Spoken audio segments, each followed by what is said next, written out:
Greetings, friends. I'm Reverend Kira, and I want to invite you to come and explore the continuation of this series on Edwene's book, The 4 Spiritual Laws of Prosperity. When we live according to these spiritual laws and actually put them into practice in our lives, we transform our own prosperity consciousness. And from that, we create a life of prosperity. Prosperity meaning not just all the money you can spend, which is a great thing, but it's not about the materiality. It is about the consciousness that says, I am prosperous in every way, in every part of my life. I have all the health and vitality that I desire. I have the relationships that thrill my life and that are deeply connected and bring me a sense of connection. I have a relationship with the divine that is deeply connected, and I feel the power of that presence in my life. I have everything that I should desire, a life of purpose. I live on purpose. I fulfill what I'm here to be and do. And all of those are parts of our prosperity. And it is important that we follow these laws and get established in the ground of our being in these laws of prosperity, because they are the universal laws of how the universe operates in ways that will bring us to that which we truly desire. And our hope is that as you look at this series and watch and study these materials and begin to live into this, that you will transform your own life in ways that you have been seeking, in ways that release you from patterns that have been challenging you throughout your history, whether that's a history of this lifetime or beyond. Maybe it's familial patterns and ancestral patterns that are being broken free at this time. We are in a time of breaking free of the patterns that have plagued us and kept us in bondage. And part of the freedom that we seek is to have the kind of prosperity in our life that allows us freedom. Inner freedom, freedom to experience peace of mind and harmony, as well as the outer freedom to live our lives in joy and celebration. So we began our first week at the end of July in talking about the first law, which is tithing, giving 10% of your first fruits back to God. 10% of every bit of income goes back to the source of your spiritual good. Various sources are in our lives, but if we are truly living in that flow of the consciousness of prosperity, then we are not withholding out of fear, but we are keeping the flow. You cannot have a river that is flowing constantly if you're blocking up the dam because I need to hold on to this. So instead, we give our first fruits. We give our first 10% back to God. So that law of tithing was our first. The second principle that we worked on is goal setting.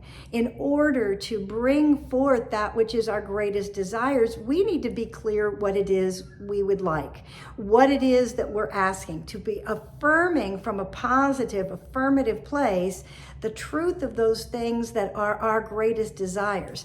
Desires are of God. There's nothing wrong with our desires. Many of us were taught to deny ourselves that is where your holy essence lives, but it's not. God gives us the desires of our heart and soul. So when we honor those desires and write our goals down, get specific with them, claim them, hold them in truth as already accomplished, live from the experience of having fulfilled those goals, is that we will see amazing things happen because we're living into them, because God wants for us what we want for ourselves. So those goals are very, very important to us as well. And goal setting is a key to fulfilling everything that you desire.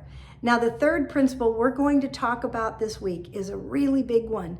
It is forgiveness. I mean, these are all big ones. She considers the tithing the big frog that we swallow first.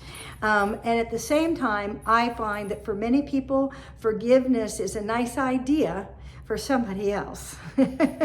And yet, it is up to us to come to a place of forgiveness of ourselves and one another for everything. Everybody, who do we forgive? Everybody. What do we forgive them for? Everything. Everything. We recognize that we are here as spiritual beings having a human experience. And in that, we all make mistakes along the way, some bigger than others. And yet, to live in a place of forgiveness requires us to be big enough to let go of our ego positions, let go of stances that we've taken that have kept us locked into those patterns of victimhood, of the martyr that we are, because aren't we somebody that, you know, holds the toes the line for everybody else. We are being called to forgive ourselves and each other. And in forgiveness comes a freedom to again live in the flow of abundance, the flow of prosperity. So we're going to be talking about this piece of forgiveness. And it's a piece to really hunker down into ourselves and examine, where have I been holding unforgiveness? And when we look, when we ask, when we open to what's there, we find we have our places of self-righteousness. Oh boy, do we ever. What is it Edwene says in her book? I love it.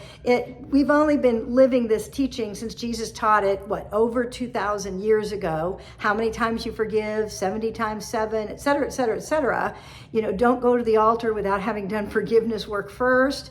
You know, that's where we go to the presence from a clear slate, from a clean place within ourselves, having forgiven ourselves and others. But she says, I want to just thump everybody on the head, because if Jesus came back, he'd be thumping us. He'd give us a thump on the head. Forgive already. She cracks me up, but it's also a very powerful truth. How many of us are still holding on to old angers, old resentments, who did wrong to me then and there and this and now, and as a result, we are blocking our good.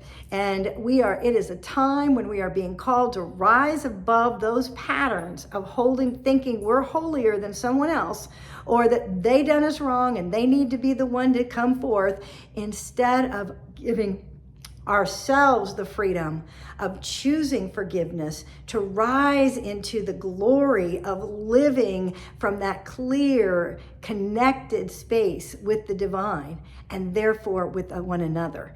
Anyway, we'll be talking more about this on Sunday, and I look forward to it, and finding that we can laugh in the midst of our own foibles, in the midst of the foibles of others, and we have wanted to make them so big and so bad and so horrible. And what we do is we continue to hold and we build it and we make it into this big old mass, and then it's like it doesn't seem possible to forgive. But we're going to talk about, how do we do that? How do we let go? How do we let God come through and clear us and give us the freedom to live in a divine joy and a flow of prosperity that transforms not only our lives, but the lives of those around us? I look forward to sharing this with you on Sunday at 10:30 a.m. at Unity Bay Area, Houston, 1911 Highway 3 South in League City, Texas. We'd love to have you join us in person. If not, please join us on Facebook or on YouTube. Either one, we live stream, and we'd love to have your energy, your heart and your soul, your willingness to rise into a new way of being that grants freedom to yourself and to others. And as we do that, we really do live in a higher consciousness, and life is good. God bless you, friends. We'll see you Sunday.